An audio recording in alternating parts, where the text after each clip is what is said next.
So 5.1b, and we're starting on example 4, and we're going to do an elimination process that takes a little bit more work than the last one we did. Now remember when I said we have to have an x or a y that are the exact same, with the exact same number between them, with opposite signs. That's what we're trying to do so that we can add them together and have one cancel. So we can look at these here and find a common factor, or a multiple of 4 and 5 that's common, which is 20. So we could make both of these 20, because if this were 10, we can't make this 4 at 10. So we have to make these two numbers the same, or these two numbers the same. And usually you just pick the easiest one. It doesn't really matter. The book makes these two the same. I'm going to make these two the same. Okay, so another way of saying like the least common denominator of 2 and 3 would be 6. So you could use that as an example of what we're doing. But we're looking at the smallest multiple of 3 and 2, least common multiple. So what I'm going to do is I'm going to multiply this by 2, because that will make that a 6. And I'm going to multiply this by a -3, because that will make this -3 times 2 a -6. So remember, these two numbers have to be the same and they have to be opposite signs.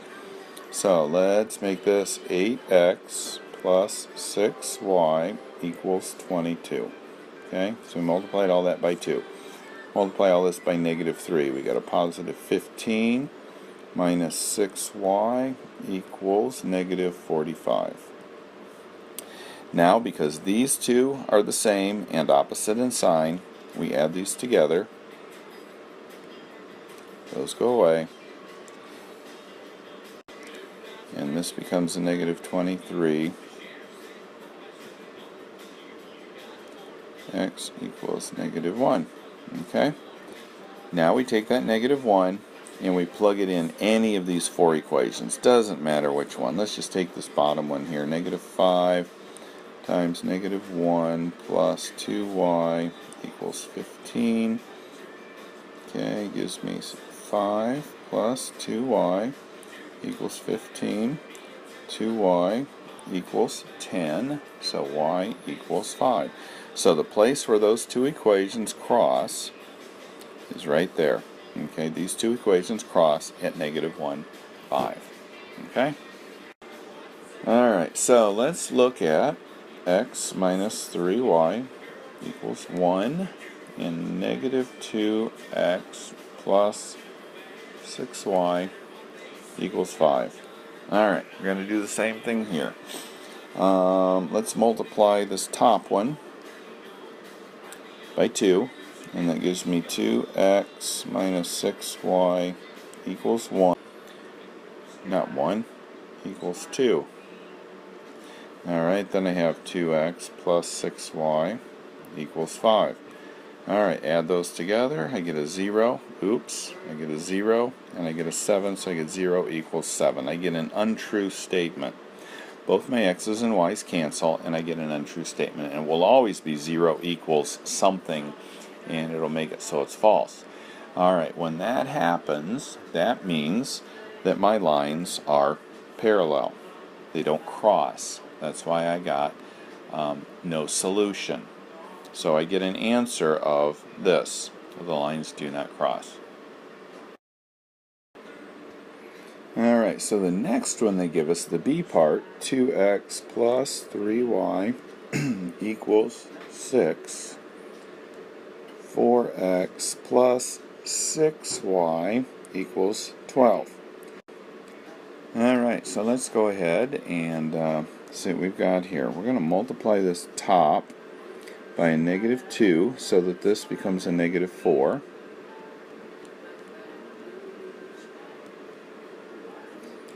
Okay, and then the bottom stays the same. Sometimes you have to multiply the top and the bottom to get a number, but not yet. Alright, so we add these. That becomes a 0. This becomes a 0. So we have 0 equals 0. When you get a number that is a true statement, but both variables, the x and the y, both disappear. That means that we have one line on top of another. And that means we have an infinite number of solutions. So if I ask you what the solution set is, you can either make the infinity sign or just tell me, we have an infinite number of solutions. Okay, so we're going to look at some application examples here. So example number 6, we've got snackmix.com. Caramel corn worth $2.50 a pound is mixed with honey roasted mixed nuts worth $7.50 a pound. Alright, so we're mixing two different types of product. One costs $2.50 a pound and one costs $7.50 a pound. Alright, so we're mixing those together to get a certain amount so that it's worth $4.50 a pound. So by mixing some of the cheap stuff with the expensive stuff, we're going to get an amount in between there. Okay? So what we're looking at doing is getting 20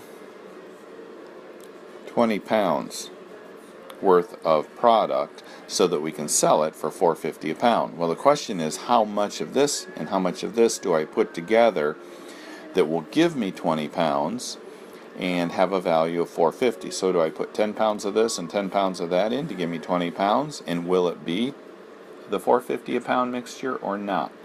We don't know.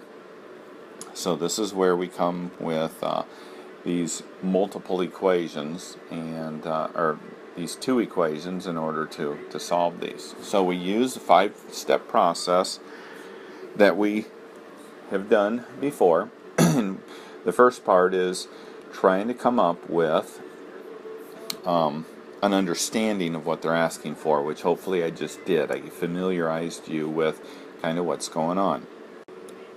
So, one other thing is, if we make this 20 pounds correctly and we can sell it for $4.50 a pound, what is the value of our 20 pounds? Well, 20 times $4.50.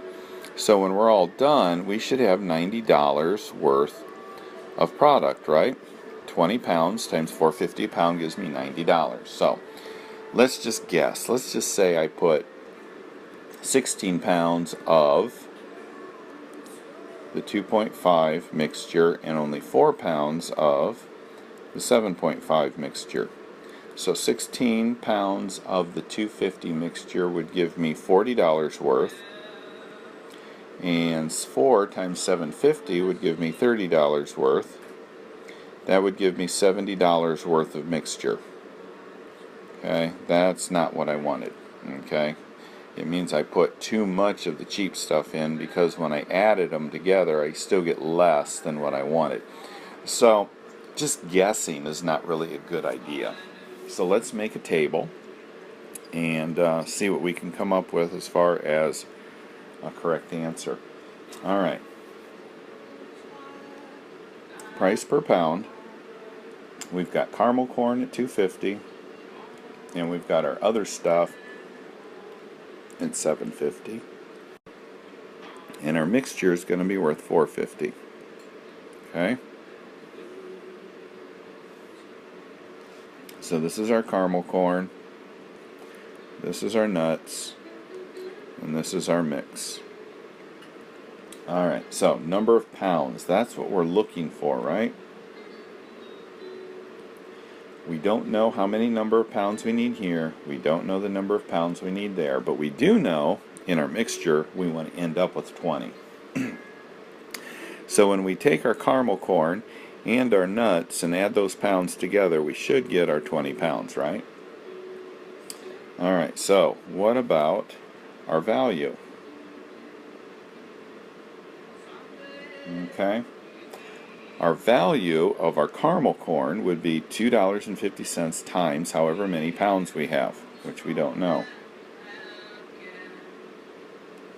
Our value of our nuts, and it would be multiplied by our y. That would tell us how much the value of that would be. Okay, so the value of our caramel corn plus our value of our nuts have to equal this $90 that we have here, right? So this equation would be this plus this equals this. So there's our two equations. We have our x plus y equals 20. We have 2.5x plus 7.5y equals 90. So there are my two equations there. Okay, now I use systems of equations to solve this. So let's get some stuff out of the way here. Alright. So there's my two equations. I would probably go ahead, the book used elimination. I would probably use substitution just because it's easier. And I also would first of all multiply this by 10 to get rid of the decimals on the bottom. So this bottom one would be 25x plus 75y equals 900. Alright, didn't really do anything there except just move the decimal over one so I have whole numbers. Alright, so if I made x equals 20 minus y, I could put 20 minus y in for x. So this would give me 500 minus 25y plus 75y. So I'm just doing math here.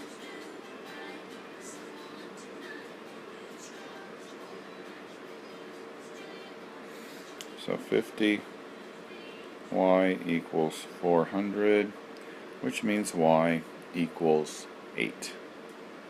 So if y equals 8, and I put that back in here, my x then would equal 12. Alright, so does 8 and 12 equal 20 pounds? Yes, it does.